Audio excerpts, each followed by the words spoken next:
سوال کرنے کا جواز یا بھیک مانگنا جائز ہے یا نہیں۔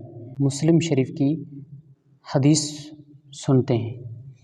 حضرت قبیس بن مخارق حلالی رضی اللہ تعالیٰ عنہ بیان کرتے ہیں، میں ایک بڑی رقم کا مقروض ہو گیا تھا۔ میں رسول اللہ صلی اللہ علیہ وسلم کی خدمت میں حاضر ہوا تاکہ آپ سے اس کے متعلق سوال کروں۔ آپ نے فرمایا، اس وقت تک ہمارے پاس ٹھہرو جب تک صدقے کا مال آ جائے، ہم اس میں سے تمہیں دینے کا حکم کریں گے۔ پھر فرمایا، اے قبیس، 3 شخصوں کے علاوہ اور کسی کے لیے سوال کرنا جائز نہیں ہے۔ ایک وہ شخص جو مقروض ہو، اس کے لیے اتنی مقدار کا سوال جائز ہے جس سے اس کا قرض ادا ہو جائے، اس کے بعد وہ سوال سے رک جائے۔ دوسرا وہ شخص جس کے مال کو کوئی آفت ناگہانی پہنچی ہو جس سے اس کا مال تباہ ہو گیا ہو، اس کے لیے اتنا سوال کرنا جائز ہے جس سے اس کا گزارا ہو جائے۔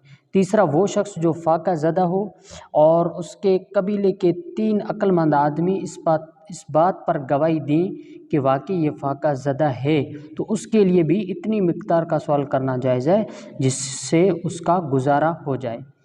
اور ایک قبیس ہے، ان 3 شخصوں کے علاوہ سوال کرنا حرام ہے، اور جو ان کے علاوہ کسی اور صورت میں سوال کر کے کھاتا ہے وہ حرام کھاتا ہے، العیاذ باللہ۔ اب وہ لوگ جو پیشہ ور گداگر ہیں، بھیک مانگتے ہیں اور کوئی عذر نہیں ہوتا، ان کے بارے میں کیا ہے؟ تو مقروض کے لیے ادائیگی قرض کے واسطے سوال کی اجازت ہے۔ جو مقروض ہو گیا ہے تو اس کو اجازت ہے، وہ سوال کر سکتا ہے، مانگ سکتا ہے، اس وقت جب اس نے کسی جائز ضرورت کی وجہ سے قرض لیا ہو۔ اگر کسی گناہ کے خاطر قرض لیا ہے تو سوال کی اجازت نہیں ہے۔ فاقہ زدہ کے لیے اس کی قوم کے 3 ذی عقل جو عقل والے ہوں، عقل والے آدمیوں کی گواہی بطور استحباب ہے، یہ مستحب ہے کہ 3 آدمی گواہی دیں کہ یہ فاقہ زدہ ہو گیا ہے، ورنہ 2 آدمیوں کی گواہی بھی کافی ہے۔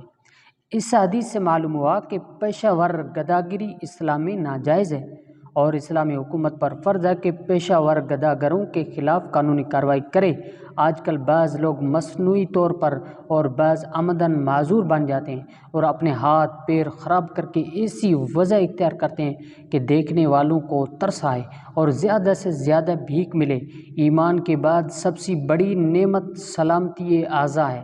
یہ لوگ اللہ کی اس نعمت کو ضائع کرتے ہیں اور کفران نعمت کے مرتکب ہوتے ہیں۔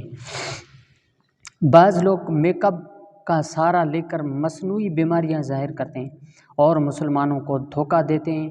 بعض مصنوعی طور پر نابین یا لنگڑے بن جاتے ہیں۔ ایسے تمام لوگوں کو گرفتار کر کے سخت سزا دینی چاہیے تاکہ اس مکروہ پیشے کی حوصلہ شکنی ہو اور پیشہ ور گداگری کی لعنت کا خاتمہ ہو جائے۔